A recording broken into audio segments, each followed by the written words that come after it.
من خص بالعلم قوما دون قوم کراہیت اللہ یفہموا، جس نے کچھ لوگوں کو علم کے ساتھ خاص کیا سوائے کچھ کے، اس ڈر سے کہ کہیں وہ سمجھ نہ پائیں اور گمراہ نہ ہو جائیں۔ خص بالعلم قوما یعنی ایسا جائز ہے کہ اگر بعض لوگوں کا ہاضمہ کسی علم کے قابل نہ ہو تو انہیں وہ خبر نہ دی جائے اور انہیں وہ بات نہ بتائی جائے، کیونکہ وہ اس کی بنیاد پہ خراب ہو جائیں گے۔ دون قوم سے مراد وہ ہے کہ جو اس علم کے اہل نہیں اور اس خبر کے لائق نہیں۔ کس بنیاد پہ لائق نہیں؟ کم فہم ہونے کی وجہ سے۔ یہ آج کے لوگوں کے لحاظ سے اگرچہ جن کی بات ہے وہ بعد والوں سے کروڑہ درجہ افضل تھے۔ حضرت علی رضی اللہ تعالی عنہ نے کہا حدث الناس بما یعرفون، لوگوں سے ان کے عرف کے مطابق بات کرو۔ کیا تم یہ چاہتے ہو کہ اللہ اور اس کے رسول صلی اللہ علیہ وسلم کو معاذ اللہ جھٹلا دیا جائے؟ یعنی اگر تم لوگوں کی اپروچ کے مطابق بات نہیں کرو گے تو نتیجتاً وہ سچی باتوں کو بھی معاذ اللہ جھوٹ قرار دے دیں گے۔ یہ حضرت علی رضی اللہ تعالی عنہ کا قول ہے۔ حضرت ابو طفیل رضی اللہ تعالی عنہ راوی ہیں حضرت علی رضی اللہ تعالیٰ عنہ سے مذکورہ ان کے قول کے لحاظ سے۔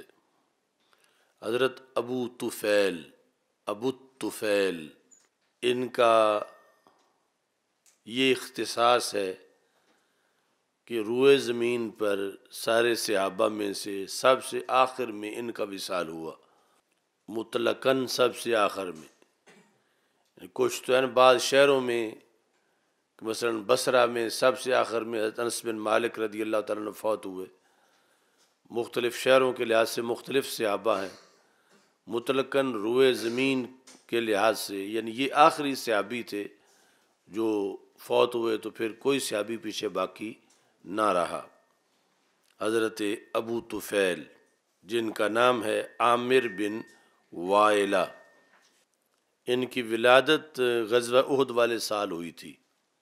رسول اکرم صلی اللہ علیہ وسلم کی ظاہری حیات کے 8 سال انہوں نے پائے اور نبی اکرم صلی اللہ علیہ وسلم سے 9 حدیثیں انہوں نے روایت کیں۔ یہ کوفہ میں رہے زیادہ دیر، حضرت مولا علی رضی اللہ تعالیٰ عنہ کے قریبی ساتھیوں میں سے تھے، اور پھر انہوں نے مکہ مکرمہ میں اقامت اختیار کی اور وہیں آپ کا وصال ہوا۔ ہوا آخر من مات من الصحابۃ فی جمیع الارض رضی اللہ تعالیٰ عنہ۔ بخاری شریف کا یہ مقام وہ ہے کہ جہاں سند کو متن پر مقدم کیا گیا ہے۔ ویسے تو سند پہلے لکھی جاتی ہے، متن بعد میں ہوتا ہے، تو یہاں متن ہے وقال علی حدث الناس بما یعرفون، اور سند کیا ہے حدثنا عبید اللہ ابن موسیٰ جو بعد میں لکھی ہوئی ہے۔ تو اسے ترجمۃ الباب کا حصہ بنانے کے لیے متن کو مقدم کیا گیا ہے، اور بعض جو نسخے ہیں ان میں روٹین کے مطابق ہے کہ پہلے سند ہے اور بعد میں متن ہے۔ تو انس بن مالک رضی اللہ تعالیٰ عنہ کہتے ہیں کہ نبی اکرم صلی اللہ علیہ وسلم نے اس حال میں ارشاد فرمایا کہ حضرت معاذ رضی اللہ تعالیٰ عنہ نبی اکرم صلی اللہ علیہ وسلم کے پیچھے بیٹھے ہوئے تھے سواری پر۔ رحل ہے کجاوا یعنی جو اونٹ کے اوپر رکھا جاتا ہے سواری کرنے کے لیے۔ تو نبی اکرم صلی اللہ علیہ وسلم نے فرمایا یا معاذ بن جبل، یا معاذ بن جبل، تو انہوں نے کہا لبیک یا رسول اللہ صلی اللہ علیہ وسلم وسعدیک، کہ یا رسول اللہ صلی اللہ علیہ وسلم میں حاضر ہوں اور آپ کے حکم کو بجا لانے کے لیے اور معاون بننے کے لیے میں موجود ہوں۔ لبیک، امام کرمانی نے لبیک کا معنی لکھا، یہ 200 صفحے پر اسی جلد میں۔ لبیک لکھتے ہیں معناہ انا مقیم علی طاعتک، انا مقیم علی طاعتک، آپ کی اطاعت پر میں مقیم ہوں۔ مطلب یہ ہے کہ میں عارضی اطاعت گزار نہیں ہوں بلکہ دائمی اطاعت گزار ہوں، دائمی مطیع ہوں۔ انا مقیم علی طاعتک یا معاذ بن جبل، تو یہ جو زال ہے معاذ کا، اس پر ضمہ بھی جائز ہے، جیسے منادا مفرد مرفوع ہوتا ہے تو پھر ہوگا یا معاذ بن جبل، تو زیادہ راجح یا معاذ بن جبل، کیونکہ اگرچہ یہ مضاف نہیں ہے لیکن بن جو ہے اس کی طرف اس کی صفت ہے اور وہ آگے مضاف ہے، تو راجح اس میں نصب ہے یا معاذ بن جبل، اور جائز یہ بھی ہے یا معاذ بن جبل۔ تو اس کے معنی کے لحاظ سے جیسے اللہ تعالیٰ کے لیے یہ بولا جاتا ہے تو رسول اکرم صلی اللہ علیہ وسلم کے لیے بھی بولنا جائز ہے، چونکہ اس میں اطاعت کا معنی ہے اور اطیع اللہ و اطیع الرسول قرآن کا حکم ہے، تو اس بنیاد پر لبیک یا رسول اللہ صلی اللہ علیہ وسلم کہنے سے کوئی شرک کا شائبہ نہیں آتا، چونکہ یہ مطلب نہیں ہے نعبدو کا یا رسول اللہ صلی اللہ علیہ وسلم، بلکہ یہ ہے کہ نطیعو کا یا رسول اللہ صلی اللہ علیہ وسلم، یا انا مقیم علی طاعتی کا، تو اس واسطے یہ جائز ہے۔ نبی اکرم صلی اللہ علیہ وسلم نے دوبارہ فرمایا یا معاذ بن جبل، انہوں نے کہا لبیک یا رسول اللہ صلی اللہ علیہ وسلم وسعدیک ثلاثاً، یعنی 3 بار رسول اکرم صلی اللہ علیہ وسلم نے ان کو آواز دی اور 3 بار انہوں نے لبیک یا رسول اللہ صلی اللہ علیہ وسلم کہا۔ تو ہمارے آقا صلی اللہ علیہ وسلم نے ارشاد فرمایا جو بندہ بھی یہ گواہی دیتا ہے کہ اللہ کے سوا کوئی معبود نہیں اور حضرت محمد مصطفیٰ صلی اللہ علیہ وسلم اللہ کے رسول ہیں، اپنے دل سے صداقت کے ساتھ جو بھی گواہی دیتا ہے اللہ اس کو دوزخ پہ حرام کر دیتا ہے، یعنی وہ حرام ہو جاتا، مطلب ہے کہ دائمی دوزخ میں نہیں رہے گا، بالآخر اگر گناہ گار ہوا تو سزا لے کے جنت میں چلا جائے گا۔ یہ حرام ہونے کا مطلب نہیں کہ داخل ہی نہیں ہوگا، یہ اللہ کی مرضی ہے کہ داخل ہی نہ کرے، لیکن اعمال برے ہوں تو اللہ چاہے گا تو داخل کر دے گا، لیکن دائمی طور پر نہیں رکھے گا۔ حضرت معاذ رضی اللہ تعالیٰ عنہ نے کہا یا رسول اللہ صلی اللہ علیہ وسلم افلا اخبر بہ الناس، کیا میں یہ اور لوگوں کو بھی نہ بتا دوں؟ اب اور لوگوں سے مراد یہاں دیگر صحابہ ہیں، یعنی جو مسلمان ہیں، فیستبشروا، وہ خوش ہو جائیں گے، سارے کلمہ کو خوش ہو جائیں گے۔ تو نبی اکرم صلی اللہ علیہ وسلم نے فرمایا اذن یتکلوا، تب وہ تقیہ کر جائیں گے، اس پہ بھروسہ کر جائیں گے، یعنی وہ کہیں گے عمل نہ کیا پھر بھی کلمے سے ہم نے جنت میں چلے جانا ہے، تو انہیں نہ بتاؤ۔ تو یہاں سے ترجمۃ الباب ثابت ہوا کہ ایک قوم کو علم کے ساتھ خاص کرنا سوائے دوسری قوم کے۔ اب سوال پیدا ہوتا ہے کہ جب رسول اکرم صلی اللہ علیہ وسلم نے روکا کہ آپ نے یہ خبر اور کسی کو نہیں دینی، یعنی حضرت معاذ رضی اللہ تعالیٰ عنہ کے بارے میں سرکار کو پتہ ہے کہ یہ خبر سن کے بھی ان میں عمل میں سستی نہیں آئے گی، اور کچھ ایسے ہو سکتے ہیں کہ جو یہ خبر سنیں تو پھر عمل میں سستی آ جائے، تو پھر حضرت معاذ بن جبل کو روک دیا کہ آپ اور کسی کو خبر نہ دیں۔ تو سوال پیدا ہوتا ہے کہ پھر یہ انہوں نے حضرت قتادہ کو کیوں بتایا جو کہ حضرت انس سے راوی ہیں، اور اس طرح پتہ نہیں کتنے لوگوں کو بتایا ہوگا، اور پھر ساری امت میں یہ بات پھیل گئی۔ تو کہتے ہیں کہ اخبر بہا معاذ عند موتہ تأسما، کہ خبر دی اس حدیث کے بارے میں حضرت معاذ رضی اللہ تعالی عنہ نے اپنے وصال کے وقت، تأسما اس ڈر سے کہ کہیں گناہ گار نہ ہوں، کہ ساتھ ہی علم لے کے دنیا سے چلے گئے، اور نبی اکرم صلی اللہ علیہ وسلم کی ایک حدیث پاس تھی، تو دونوں جانب ذہن میں تھیں، پہلے یہ کہ بتانا صحیح نہیں، اور پھر یہ کہ دوسری طرف ہے کہ تبلیغ جو ہو بلغوا انی ولو آیا، تو اس کے تحت کہ اور تو کسی کے پاس نہیں، میرے پاس ہی یہ علم ہے اور میں نے کسی کو نہ بتایا، تو یہ دین کا ایک شعبہ جو ہے اس کا علم میرے ساتھ ہی چلا جائے گا۔ تو ترجیح پھر انہوں نے وقت وصال اس کو دی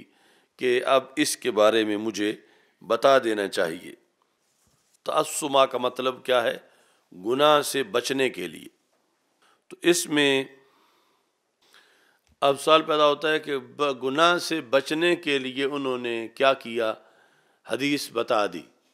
گناہ سے بچنے کے لیے۔ تو فرمان رسول صلی اللہ علیہ وسلم کی مخالفت بھی تو گناہ ہے، اس گناہ سے پھر کیوں نہ بچے؟ کہ جب سرکار دو عالم صلی اللہ علیہ وسلم نے فرمایا کہ یہ نہ بتانا کہ لوگ پھر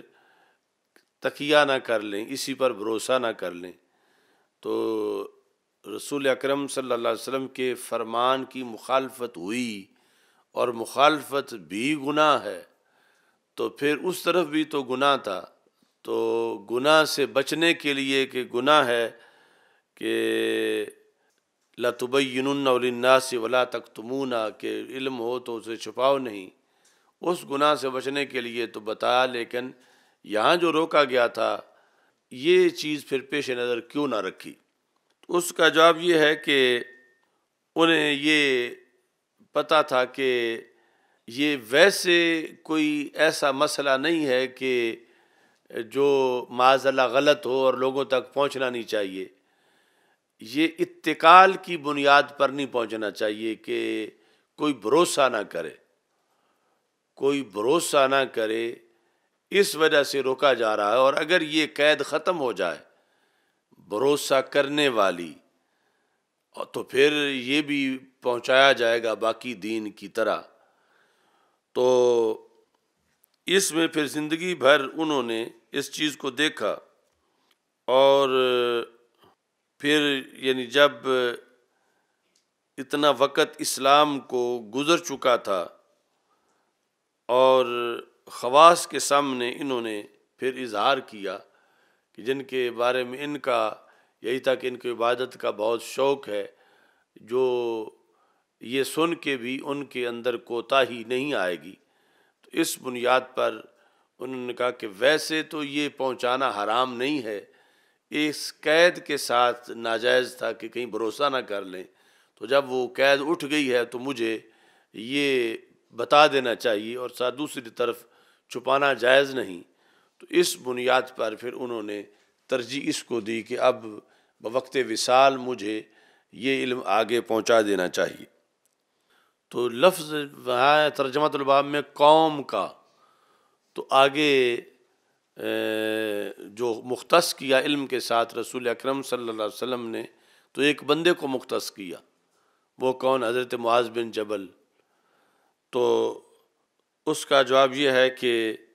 مقصد ہے مطلقاً تخصیص، خواہ ایک کے لحاظ سے ہو یا زیادہ کے لحاظ سے ہو۔ آگے یہ ہے کہ حضرت انس کہتے ہیں کہ مجھے یہ ذکر کیا گیا کہ نبی اکرم صلی اللہ علیہ وسلم نے حضرت معاذ رضی اللہ تعالیٰ عنہ سے یہ کہا، جو اللہ سے ملا اس حالت میں کہ اس نے شریک نہیں ٹھہرایا اللہ تعالیٰ کے ساتھ کسی کو، تو وہ جنت میں داخل ہوگا۔ تو حضرت معاذ رضی اللہ تعالیٰ عنہ نے کہا، کیا میں لوگوں کو خوشخبری نہ سناؤں؟ تو نبی اکرم صلی اللہ علیہ وسلم نے فرمایا، نہیں، مجھے ڈر ہے کہ کہیں وہ بھروسہ نہ کر لیں، خوشخبری پر اور عمل میں سست نہ ہو جائیں۔ اب سوال پیدا ہوتا ہے کہ یہاں آیا من لقی اللہ لا یشرک بہ شیئا، کہ جو اللہ سے اس حالت میں ملا کہ وہ عقیدہ توحید پر قائم ہے، تو یہاں رسالت کا تو ذکر نہیں، تو کیا صرف توحید کے عقیدے پر ہی بیڑا پار ہو جائے گا رسالت کے بغیر؟ تو اس کا یہ جواب ہے کہ یہ ایک تو پہلے کئی بار گزرا ہے نا کہ جس میں ہم وہاں یہ سوال ہوتا ہے جہاں من قال لا الہ الا اللہ داخل الجنہ، کہ اگر صرف لا الہ الا اللہ پڑھ لیا تو وہ تو مسلمان نہیں ہو سکتا، تو ہم کہتے ہیں کہ یہ کلمہ اسلام کا نام ہے، یعنی لا الہ الا اللہ صرف اتنا مراد نہیں بلکہ پورا کلمہ محمد الرسول اللہ بھی لازم ہے ساتھ، لیکن یہ پورے کلمے کا نام پہلے حصے کے ساتھ رکھ دیا گیا ہے، اور یہاں وہ کلمے والی بات نہیں، یہاں ویسے ہے کہ جس نے توحید کی عقیدے میں رہ کر جو فوت ہوا، تو یہ جواب پہلی بار دے رہے ہیں یعنی اس عبارت کا۔ تو اس کا جواب یہ ہے کہ کبھی کسی چیز کی شرائط میں سے کسی بڑی شرط کا ذکر کر دیا جاتا ہے تو مراد وہ ایک نہیں ہوتی، وہ بلکہ ساری ہوتی ہیں۔ مراد صرف ایک شرط نہیں ہوتی بلکہ ساری ہوتی ہیں، اگرچہ ساری کا ذکر نہیں کیا جاتا اور ساری بہت سی ہوتی ہیں، لیکن کسی ایک چیز کا ذکر کر دینے سے باقی بھی مراد ہوتی ہیں، یہ نہیں کہ باقی کی چھٹی ہو جاتی ہے۔ مثال کے طور پر کہا جاتا ہے من توضا صحت صلاتہ، جس نے وضو کیا اس کی نماز صحیح ہو گئی، یہ کہا جاتا ہے نا، جس نے وضو کیا اس نے نماز صحیح ہو گئی، تو وضو تو ایک شرط ہے، اس کے علاوہ کیا دوسری شرطیں درکار نہیں ہیں؟ وہ بھی ساری درکار ہیں اور ان میں سے کسی کی چھٹی نہیں ہے، لیکن ان شرائط میں سے ایک جو بڑی شرط تھی اس کا ذکر کر دیا گیا اختصار کے پیش نظر۔ تو جیسے من توضا صحت صلاتہ، اس میں بھی باقی شرطیں موجود ہیں کہ لباس بھی پہنا ہو، قبلے کی طرف رخ بھی ہو، تو یہاں بھی جو اللہ سے ملا اس حالت میں کہ وہ توحید پرست ہے، تو مراد ساتھ رسالت پر ایمان بھی ہے، باقی ایمانیات بھی ہیں۔ تو اس طرح آیا کہ محاورہ میں کسی ایک بڑی شرط کے ذکر سے تمام مراد لی جا سکتی ہیں، جس طرح من توضا صحت صلاتہ میں لی جاتی ہیں۔ اب یہ جواب بھی یعنی سینکڑوں مقامات پر چل سکتا ہے، اور سینکڑوں مقامات حدیث یا قرآن مجید میں ایسے آ سکتے ہیں کہ جہاں اس طرح کا سوال ہو۔ اب یہ ہے کہ کیا صرف عقیدے سے جنت میں داخل ہو جائے گا؟ یعنی اس کا یہ عقیدہ بھی ہے، رسالت والا سارے عقائد ہیں، تو اگر وہ کوئی عمل بھی نہ کرے، جبکہ کسی عمل کا بھی یہاں ذکر نہیں ہے، تو من لقی اللہ، جو اللہ سے اس حالت میں ملا کہ اس کے عقائد درست ہیں، تو جنت میں داخل ہو جائے گا۔ تو اگر اس نے کوئی عمل نیک بھی نہ کیا ہو تو کیا پھر بھی جنت میں ڈائریکٹ داخل ہو جائے گا؟ تو اس کا جواب یہ ہے کہ اگر اس نے کوئی عمل بھی نہ کیا ہو، بطور مثال اتفاق یہ ہوا ہے کہ کلمہ پڑھتے ہی فوت ہو گیا ہے، یا یہ ہے کہ زندہ تو رہا لیکن عمل صالح کوئی نہیں کر سکا، کئی سال زندہ رہا، کئی مہینے زندہ رہا، تو پھر اس کی دو صورتیں ہیں، یا تو جہنم میں داخل ہوئے بغیر جنت چلا جائے، یا جہنم داخل ہونے کے بعد پھر چلا جائے۔ تو دونوں کا امکان ہے، یعنی دونوں کا امکان یہ ہے کہ اللہ کی مرضی ہے کہ اللہ اس کو جہنم نہ بھیجے اور اس کو جنت بھیج دے، کہ چونکہ شرک تو اس نے کیا نہیں کہ جس کی وجہ سے دائمی جہنم رہے، مومن ہے وہ، تو اس نے اپنے آپ کو دائمی جہنم سے تو کلمہ پڑھ کے بچا لیا۔ آگے ہے کہ کچھ وقت کے لیے جو اس کے گناہ ہیں ان کو رب ویسے معاف کر دے تو پھر بھی جنت براہ راست چلا جا سکتا ہے، اور ویسے اگر معاف نہ کرے تو اس کی تطہیر کے لیے بذریعہ جہنم اس کی تطہیر ہو تو پھر بھی دائمی طور پر نہیں رہے گا، پھر بھی بالآخر جنت میں چلا جائے گا۔ اور یہ رب پر اللہ تعالیٰ پر کوئی لازم نہیں کر سکتا کہ تو اسے ضرور عذاب دے، یہ اس کی شان ہے اور اس کی اپنی مرضی ہے کہ وہ معاف کر دے یا معاف نہ کرے۔ یعنی مشرک کو تو معاف نہ کرنے کی خبر دے چکا ہے، ان اللہ لا یغفر ان یشرک بہ، اب وہاں تو توقع ہی نہیں کی جا سکتی چونکہ اللہ کا کلام جھوٹا نہیں ہو سکتا۔ اور یہ جو مومن ہے اس کے بارے میں کوئی کہے کہ نہیں ضرور اس کو سزا ملنی چاہیے تو لا یسأل عما یفعل، وہ جو کرے اس سے کوئی پوچھ نہیں سکتا۔ تو اس بنیاد پر اس کی مرضی ہے، چاہے تو ڈائریکٹ جنت بھیج دے، چاہے تو کچھ وقت کے لیے جہنم بھیجے اور پھر اس کو جنت میں داخل کر دے۔ بہرحال یہ جنت میں ضرور جائے گا، یا جہنم جائے بغیر یا جہنم جانے کے بعد بالآخر جنت میں داخل ہوگا۔ یہ ہماری زبان اور اللہ تعالیٰ کی توحید یا اوصاف، اس میں یعنی بہت سی چیزیں ہیں جو پھر اللہ تعالیٰ کے شایان شان نہیں کہ وہ بولا جائے اگرچہ نفی کرنی ہو۔ اب یہ جملے جو میں بولتا رہا ہوں، ایک لفظ بار بار قریب آتا رہا ہے لیکن میں اس کو پیچھے ہٹاتا رہا ہوں۔ وہ لفظ ہے مثلا کوئی زید کو پابند نہیں کر سکتا کہ تو نے ایسے ہی کرنا ہے، تو زید کے بارے میں تو پابند کہہ سکتے ہیں،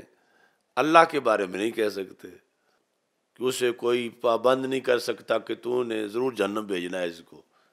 اگرچہ نفی کر رہے ہیں، یعنی پابند کرنا نہیں بلکہ نہ کرنا کہہ رہے ہیں، لیکن نہ اس کا پا ہے نہ وہ بند ہے کہ وہ پا بند ہو، یہ وہاں ہے جہاں پا بھی ہو بند بھی ہو۔ اس واسطے پھر میں نے کہا کہ اسے کوئی روک نہیں سکتا یا اس پر کوئی لازم نہیں کر سکتا کہ وہ ضرور عذاب دے یا ضرور جنت بھیجے، یہ اس کی مرضی ہے۔ اس کے بعد یہ ہے کہ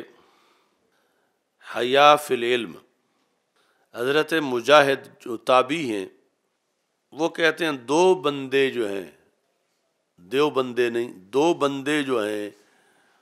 وہ نہیں پڑھ سکتے،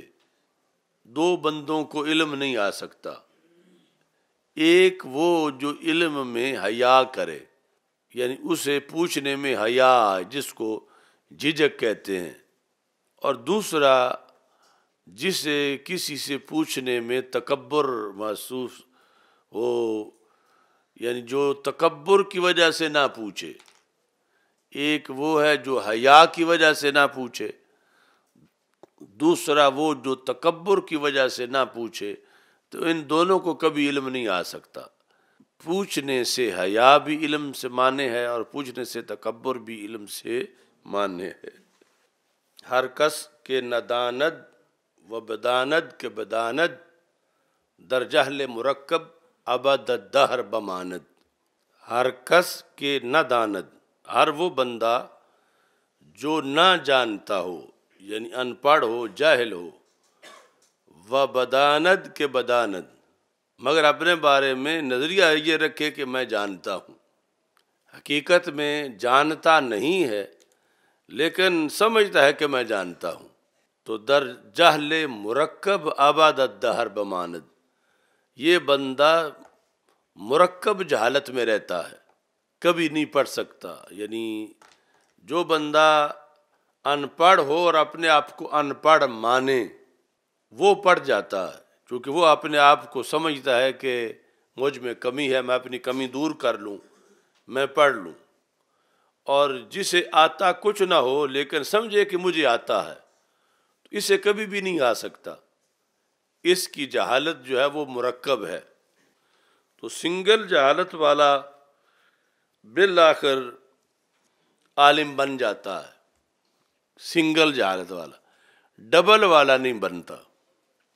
سنگل ہے کہ وہ جاہل ہے اور مانتا ہے میں جاہل ہوں تو وہ عالم بن سکتا ہے، ڈبل یہ ہے کہ وہ جاہل ہے اور پھر اپنے جاہل ہونے سے بھی جاہل ہے، یہ اس کی ڈبل جہالت ہے کہ ہے جاہل لیکن اس سے بھی جاہل ہے کہ وہ جاہل ہے۔ تو اس بنیاد پر جو ہے وہ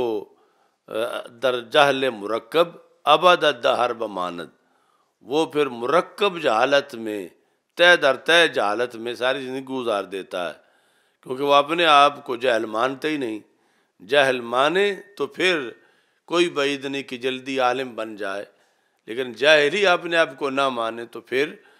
عالم نہیں بن سکتا۔ حضرت ام سلیم رضی اللہ تعالی عنہا، ام سلمہ کہتی ہیں کہ حضرت ام سلیم رضی اللہ تعالی عنہا رسول اکرم صلی اللہ علیہ وسلم کے پاس آئیں۔ ام سلمہ تو ام المومنین ہیں اور ام سلیم یہ آئیں نبی اکرم صلی اللہ علیہ وسلم کے پاس۔ یہ ہیں حضرت انس رضی اللہ تعالیٰ عنہ کی امی جان، انس بن مالک، ان کی والدہ ہیں ام سلیم۔ تو بعد میں یعنی ان کا جو خاوند تھا وہ حالت شرک میں قتل ہو گیا، تو بعد میں پھر حضرت ابو طلحہ رضی اللہ تعالیٰ عنہ سے ان کی شادی ہوئی، لیکن حضرت انس پہلے خاوند سے تھے۔ ام سلیم آئیں رسول اکرم صلی اللہ علیہ وسلم کے پاس اور انہوں نے کہا یا رسول اللہ صلی اللہ علیہ وسلم ان اللہ لا یستحیی من الحق، اللہ حق سے حیا نہیں کرتا، تو کیا عورت پر جب اسے احتلام ہو جائے غسل لازم آتا ہے؟ تو نبی اکرم صلی اللہ علیہ وسلم نے فرمایا جب وہ پانی دیکھ لے یعنی وہ عورت تو غسل لازم آ جاتا ہے۔ تو حضرت ام سلمہ رضی اللہ تعالی عنہا نے اپنے آپ کو ڈھانپ لیا، مراد ہے اپنا چہرہ چھپا لیا، اور کہا یا رسول اللہ صلی اللہ علیہ وسلم آوا تحتلم المرأۃ، کیا عورت پر بھی ایسی حالت آتی ہے؟ تو نبی اکرم صلی اللہ علیہ وسلم نے فرمایا ہاں، تاربت یمینوں کے فبما یشبہھا ولدھا،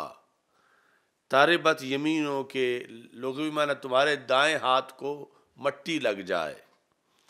تو یہ جھڑکی کے لیے ہوتا ہے، تو یعنی جھڑکی دی تھوڑی سی رسول اکرم صلی اللہ علیہ وسلم نے حضرت ام سلمہ رضی اللہ تعالیٰ عنہ کو کہ تجھے اس بات کا پتہ نہیں، اگر اس پر ایسی حالت نہیں آتی تو کس وجہ سے بچہ اس کے مشابہ ہوتا ہے؟ فَبِمَا يُشْبِهُهَا وَلَدُهَا، تو مطلب یہ ہے کہ مرد عورت دونوں کی منی اس کے اصل مٹیریل میں ہوتی ہے، تو اگر عورت کو ایسی حالت نہ ہوتی ہو تو پھر کس بنیاد پہ مشابہت ہوتی ہے؟ تو اس بنیاد پر یعنی رسول اکرم صلی اللہ علیہ وسلم نے یہ جواب دیا، اور یہاں سے حیا فی العلم جو حضرت ام سلمہ رضی اللہ تعالی عنہا اپنا چہرہ ڈھانپ رہی تھیں، یہ بات سن کے جو ام سلیم نے کی تھی تو آپ کو شرم آ رہی تھی کہ یہ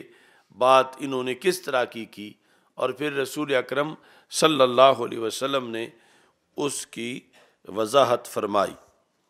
تو لغوی معنی جو ہے خواب آنا ہے، صرف اس کا معنی حلم خواب کو کہتے ہیں،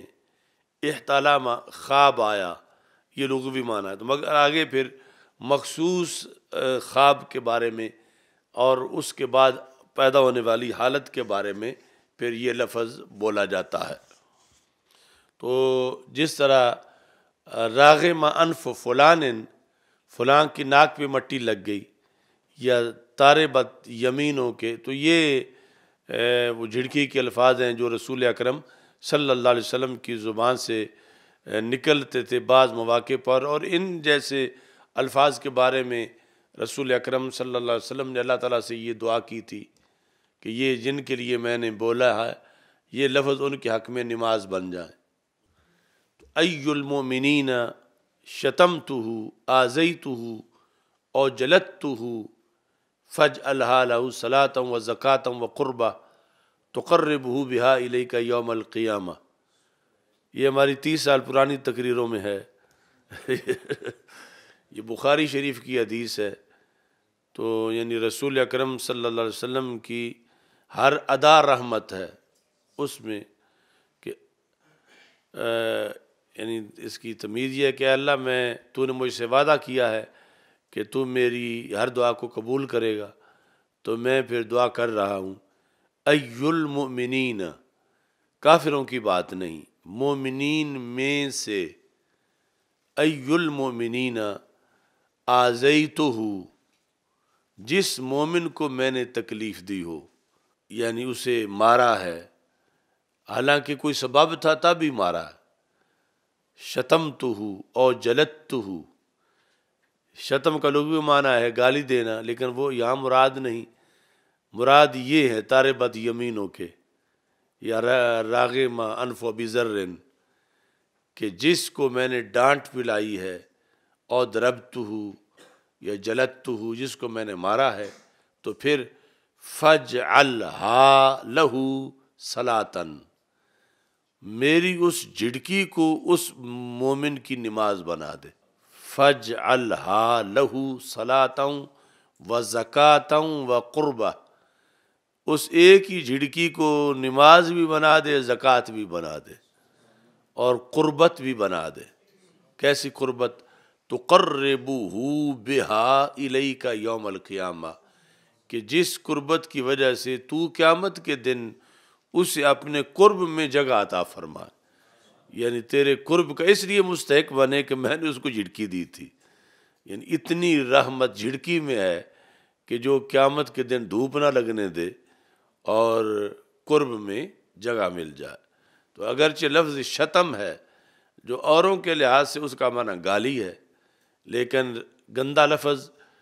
عمر بھر رسول اکرم صلی اللہ علیہ وسلم کی زبان پہ نہیں آیا، اور ہے متکلم کسی کا شتم تو ہوں، تو مراد یہ ہے جس کو میں نے جھڑکی دی۔ تو یہ جو اشیاۃ اللمعات میں جب یہ حدیث آتی ہے من قال لا الہ الا اللہ داخل الجنہ، کہ جس نے کلمہ پڑھا وہ جنت میں داخل ہو گیا، تو حضرت ابو ذر غفاری رضی اللہ تعالیٰ عنہ اس کے راوی ہیں۔ تو جب انہوں نے یہ سنا تو رسول اکرم صلی اللہ علیہ وسلم سے سوال کیا، وَإِن زنا وَإِن سرق، اگرچہ وہ بدکار ہو، وہ چور ہو، وہ چوری کرے، پھر بھی جنت میں جائے گا؟ تو ہمارے آقا صلی اللہ علیہ وسلم نے فرمایا وَإِن زنا وَإِن سرق، اگرچہ وہ بندہ بدکار ہے، چور ہے،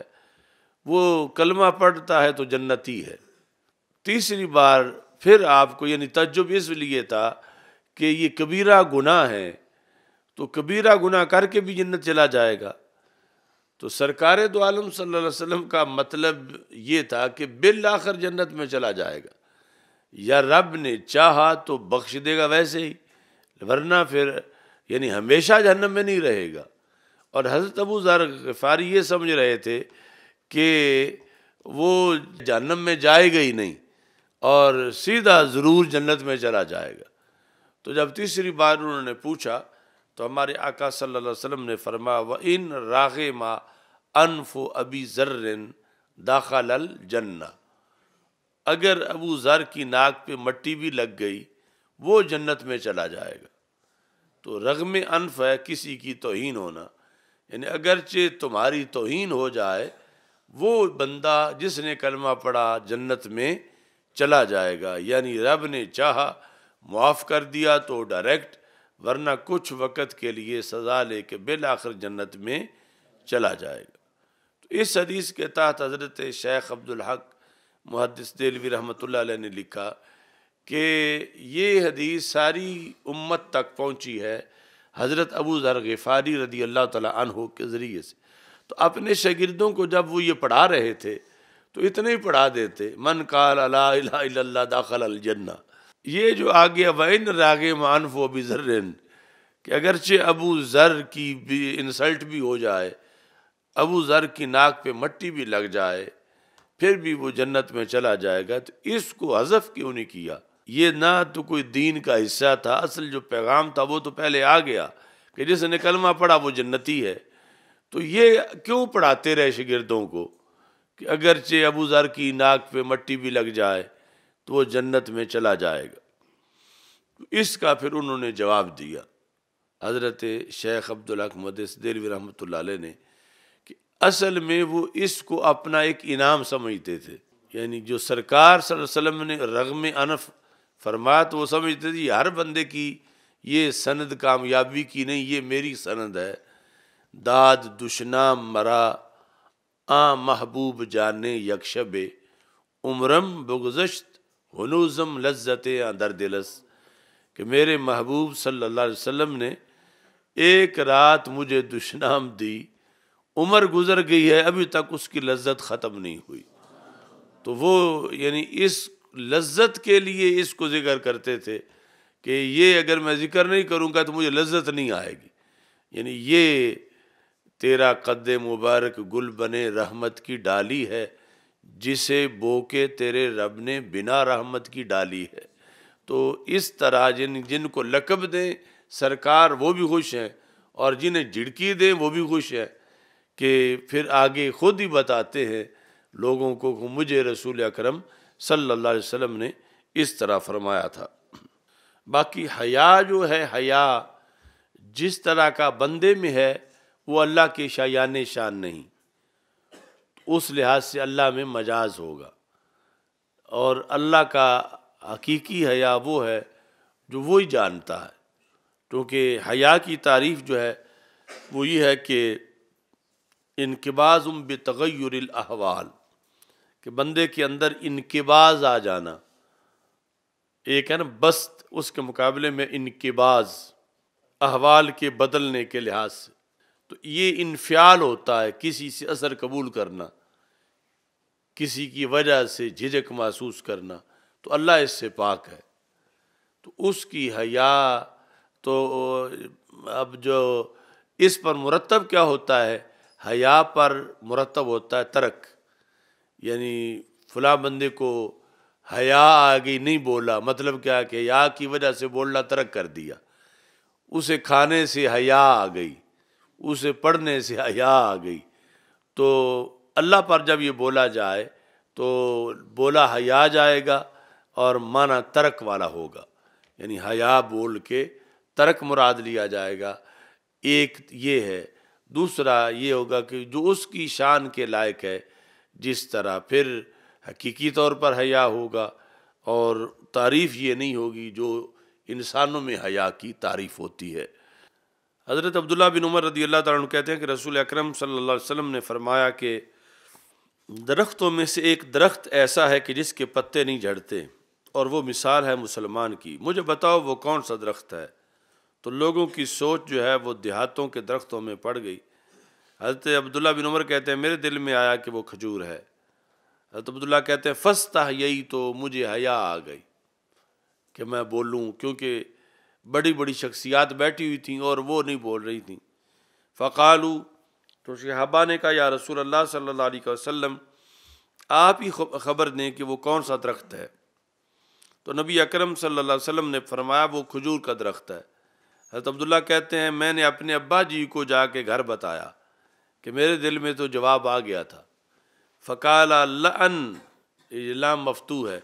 لأن تکون قلتها، اگر تو یہ بول دیتا تو احب الیہ من ان یکون لی کذا و کذا، میرے لیے اتنے خزانوں سے بھی زیادہ قیمتی تھا اگر تم رسول اکرم صلی اللہ علیہ وسلم کے سوال کا جواب دے دیتے۔ لأن من استحیا فامر غیرہ بالسؤال، باب اس بارے میں ہے کہ جس سے حیا آئی اور اس نے خود سوال نہیں کیا، کسی اور کو کہا کہ وہ سوال کرے۔ حضرت محمد بن حنفیہ سے مروی ہے، محمد بن حنفیہ تو حنفیہ ان کی امی جی کا نام ہے، والد کا نام تو مولا علی ہے، محمد بن حنفیہ، کیونکہ حضرت مولا علی رضی اللہ تعالیٰ عنہ کے بیٹے ہیں۔ تو امی ان کی حنفیہ جن کا نام تھا خولہ، تو یہ خلافت عمر رضی اللہ تعالیٰ عنہ میں یہ پیدا ہوئے تھے، اور انہوں نے یہ رسول اکرم صلی اللہ علیہ وسلم سے وعدہ کیا ہوا تھا کہ اب اگر میرے ہاں کوئی بیٹا پیدا ہوا تو میں اس کا نام محمد رکھوں گا، حضرت مولا علی رضی اللہ تعالیٰ عنہ نے۔ تو سیدہ فاطمہ رضی اللہ تعالیٰ عنہ کی حیات میں کوئی اور شادی نہیں کی، تو بعد میں شادیاں متعدد کیں، تو یہ پھر حضرت عمر رضی اللہ تعالیٰ عنہ کی خلافت کے آخری 2 سال جو ہیں ان میں پیدا ہوئے، 2 سال آخری رہ گئے تھے۔ یہ اپنے ابا جی سے روایت کرتے ہیں کہ وہ کہتے ہیں کنت رجلا مزاء، مجھے بہت زیادہ مزی آتی تھی، یعنی منی کی بجائے مزی، رقیق پانی، زوجہ سے ملابت کے وقت۔ تو میں نے حضرت مقداد رضی اللہ تعالیٰ عنہ سے یہ کہا کہ وہ نبی اکرم صلی اللہ علیہ وسلم سے سوال کریں کیا اس میں غسل لازم آتا ہے یا نہیں آتا؟ فقال فیہ الوضوء، تو رسول اکرم صلی اللہ علیہ وسلم نے فرمایا کہ مزی کی شکل میں غسل لازم نہیں آتا بلکہ وضو ہی کافی ہے۔ تو یہ مثال جو ہے وہ حیا محمود کی ہے، چونکہ یعنی حضرت سیدہ فاطمہ رضی اللہ تعالی عنہ ان کے نکاح میں تھیں، اگرچہ یعنی جس وقت سرکار سے پوچھا تو اس وجہ سے حیا تھی، تو حضرت مقداد کو کہا کہ وہ سوال کریں۔ مسجد میں علم کی بات کرنا اور فتویٰ دینا۔ حضرت عبداللہ بن عمر رضی اللہ تعالیٰ عنہ سے مروی ہے کہ ایک شخص نے مسجد میں کہا یا رسول اللہ صلی اللہ علیہ وسلم، آپ ہمیں کہاں سے حکم دیتے ہیں کہ ہم احرام باندھیں؟ تو نبی اکرم صلی اللہ علیہ وسلم نے فرمایا کہ اہل مدینہ ذوالحلیفہ سے، اہل شام جوفہ سے، اہل نجد قرن سے۔ حضرت عبداللہ بن عمر رضی اللہ تعالیٰ نے کہا کہ لوگ راوی گمان کرتے ہیں کہ رسول اکرم صلی اللہ علیہ وسلم نے فرمایا کہ اہل یمن یلملم سے، اور ابن عمر رضی اللہ تعالیٰ عنہ کہا کرتے تھے میں یہ نہیں سمجھا یہ اضافہ رسول اکرم صلی اللہ علیہ وسلم سے۔ باقی یلملم سے مراد اگر جبل ہو تو پھر منصرف ہے، اور اگر مراد بقع ہو تو پھر غیر منصرف ہے۔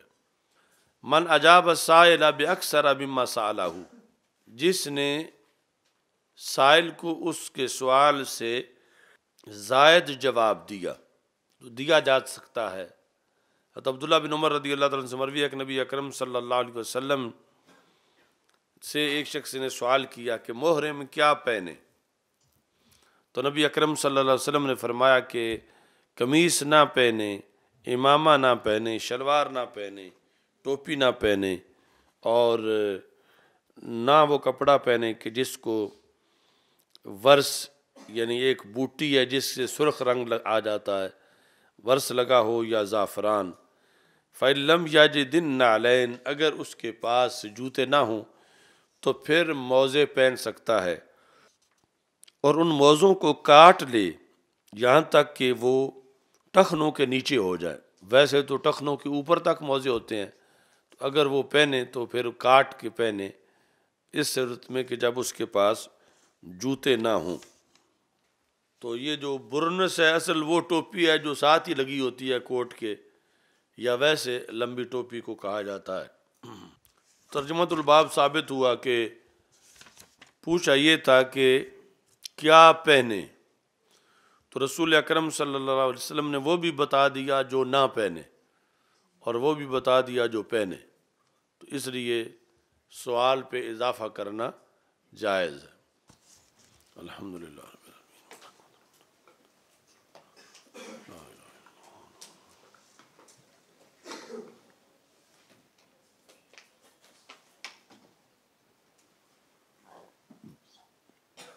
صلی اللہ علیہ وسلم۔